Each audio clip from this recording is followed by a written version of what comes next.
Et si les meilleurs conseils pour gérer une équipe aujourd'hui ne se trouvaient pas dans le dernier best-seller à la mode, mais dans un texte vieux de 1500 ans? Ça paraît fou, hein? Et pourtant, c'est le paradoxe qu'on va explorer. Franchement, le monde du travail aujourd'hui, c'est un vrai tourbillon. On ressent la pression, l'urgence, la complexité. Alors on court après la dernière méthode miracle, le dernier anglicisme à la mode, en espérant trouver la solution pour tout gérer. Et c'est souvent juste épuisant.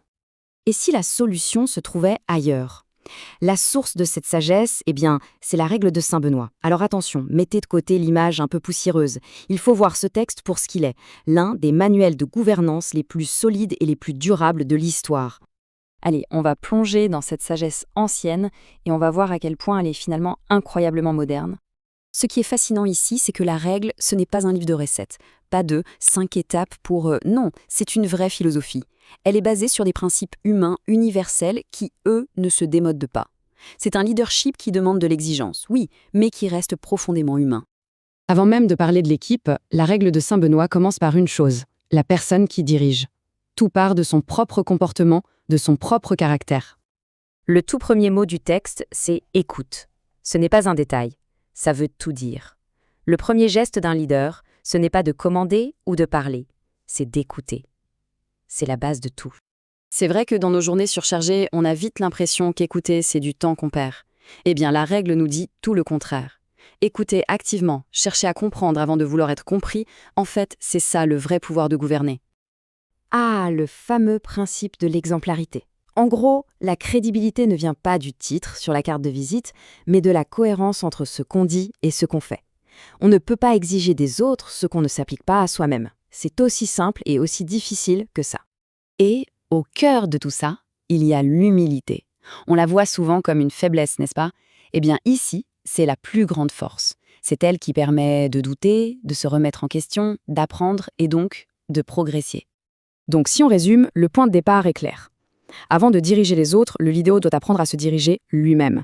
Ça passe par l'écoute, l'exemplarité et l'humilité. Maintenant, voyons comment ça s'applique à l'équipe. Ok, une fois que le leader a posé ses bases solides pour lui-même, comment est-ce qu'il interagit avec le groupe? Et c'est là que ça devient, pour l'époque, carrément révolutionnaire. Il faut bien se rendre compte, on est au VIe siècle. L'idée de ne pas décider tout seul dans son coin est radicale. Saint-Benoît, lui, il inscrit l'intelligence collective dans les règles. Pour les sujets importants, on consulte tout le monde. C'est l'ancêtre du brainstorming participatif en quelque sorte. Et la raison derrière ça est encore plus forte. Ça veut dire quoi? Ça veut dire que la meilleure idée ne vient pas forcément du chef ou du plus ancien. Elle peut venir de n'importe qui, même du plus jeune. C'est une leçon d'ouverture juste incroyable. Fini le management taille unique. La règle nous dit qu'il faut s'adapter à chaque personne. Certains ont besoin d'être encouragés, d'autres d'être un peu secoués, d'autres d'être convaincus. C'est la base du management de proximité qu'on essaie de réinventer aujourd'hui. Là, on touche au cœur du réacteur de la motivation, la justice. Saint-Benoît est très clair, pas de favoritisme. La seule chose qui doit distinguer les gens, ce sont leurs mérites, leurs actions concrètes, rien d'autre. Et ça, c'est une vérité que toutes les études modernes confirment. Ce qui use et démolit une équipe, ce n'est pas tant la quantité de travail, c'est le sentiment d'injustice. Et il l'avait compris il y a 1500 ans, c'est fou. Au-delà du leader et de l'équipe, comment on crée un environnement, une culture d'entreprise qui soit saine et qui tienne la route sur le long terme? C'est un paradoxe super intéressant. On a tendance à penser que la liberté, c'est l'absence de règles. La règle nous montre l'inverse. Un cadre clair et connu de tous, ça sécurise. Ça évite de se poser 1000 questions et ça libère l'esprit pour se concentrer sur l'essentiel. À notre époque, qui est obsédée par le changement pour le changement, la règle valorise la stabilité. Attention, pas l'immobilisme, mais une forme de constance qui permet de construire sur la durée, de souder une équipe et de garder un cap clair, sans être ballotté par la dernière tendance. Alors, pour finir, on peut se poser la question, pourquoi ce modèle, qui vient d'un monde si différent, nous parle encore autant aujourd'hui? C'est la question centrale.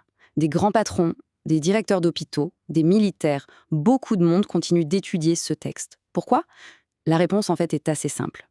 La règle de Saint-Benoît fonctionne parce qu'elle ne s'attarde pas sur des outils ou des techniques qui changent tout le temps. Elle va droit au but, elle s'adresse au cœur de ce qui nous fait avancer en tant qu'être humain, le besoin de donner un sens à ce qu'on fait, d'être traité justement, d'être écouté et de trouver sa place dans un collectif. C'est la réflexion que ça nous laisse. Et si, Au fond, la clé n'était pas de chercher frénétiquement la prochaine innovation managériale, mais plutôt de se reconnecter à ces principes humains fondamentaux qui ont fait leur preuve depuis des siècles.